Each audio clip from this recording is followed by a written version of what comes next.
Hello, എല്ലാവർക്കും നമസ്കാരം.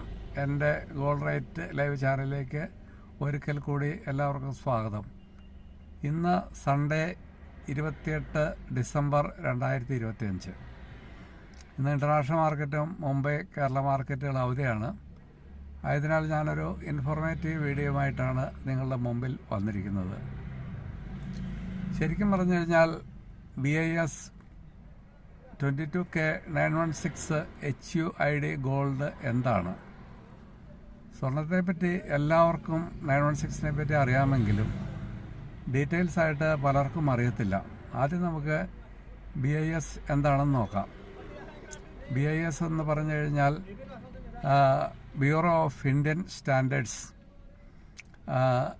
ത്രികോണ ആകൃതിയിലുള്ള ഒരു എംബ്ലമാണ്. ആദ്യം ആ എംബ്ലമാണ് സ്വർണത്തിന് കൊടുക്കുന്നത്. അതായത് പ്യൂരിറ്റിയെ മനസ്സിലാക്കുന്നതിന് വേണ്ടിയിട്ടുള്ള ഒരു എംബ്ലമാണ്. അടുത്തായിട്ട് 22K എന്ന് പറഞ്ഞു കഴിഞ്ഞാൽ 916 തന്നെയാണ് 22K.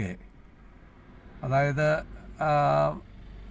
22 പാർട്ട് പ്യൂർ ഗോൾഡും 2 പാർട്ട് സിങ്ക്, സിൽവർ, അതുപോലെ തന്നെ കോപ്പർ മുതലായ അലോയ്സും ചേർത്തിട്ടാണ് 22 കാരറ്റ് സ്വർണം പണിതെടുക്കുന്നത്. അത് ജ്വല്ലറി മേക്ക് ചെയ്യുന്നതിന് വേണ്ടിയിട്ടും കോയിൻസായിട്ടും അതുപോലെ തന്നെ ബാറായിട്ടും ഒക്കെ നമുക്ക് യൂസ് ചെയ്യാൻ പറ്റും. അത് നല്ല ടെമ്പറുള്ള ഗോൾഡാണ് 22 ക്യാരറ്റ് ഗോൾഡ്. അതാണ് കൂടുതലും ജ്വല്ലറി മേക്ക് ചെയ്യുന്നതിന് വേണ്ടി ഉപയോഗിക്കുന്നത്. അതുപോലെ തന്നെ നമുക്ക് ഈ HUID എന്ന് പറഞ്ഞു കഴിഞ്ഞാൽ നമുക്ക് ഈ ഗോൾഡിൻ്റെ പ്യൂരിറ്റിയൊക്കെ മനസ്സിലാക്കുന്നതിന് വേണ്ടിയിട്ട് 6 ഡിജിറ്റ് ആൽഫ ന്യൂമറിക് കോഡാണ് HUID എന്ന് പറയുന്നത്.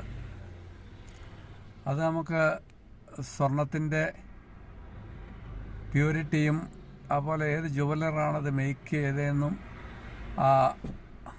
അതുപോലെ തന്നെ ഏത് ഹാൾമാർക്കിംഗ് സെൻ്ററാണ് ഹാൾമാർക്ക് ചെയ്തത് എന്നൊക്കെ നമുക്ക് അതിൽ നിന്ന് മനസ്സിലാക്കാൻ പറ്റും. BIS ആപ്പിലൂടെ നമുക്ക് സ്മാർട്ട് ഫോണിൽ ആപ്പ് ഡൗൺലോഡ് ചെയ്ത് കഴിഞ്ഞാൽ നമുക്കതിലൂടെ അതിൻ്റെ പ്യൂരിറ്റി മനസ്സിലാക്കുന്നതിന് വേണ്ടിയിട്ടാണ് HUID ഗോൾഡിൻ്റെ അത് നമുക്ക് ഉപയോഗിക്കാൻ പറ്റും. അതുപോലെ തന്നെ എല്ലാ ഹാൾമാർക്കിംഗ് സ്വർണത്തിനും HUID മുദ്ര നിർബന്ധമാണ്. അത് കഴിഞ്ഞ 2 വർഷം മുമ്പോട്ടാണ് അതാക്കിയത്. എല്ലാവർക്കും എൻ്റെ ചാനൽ ഇഷ്ടമാണെങ്കിൽ ലൈക്ക് ചെയ്യുക, സബ്സ്ക്രൈബ് ചെയ്യുക,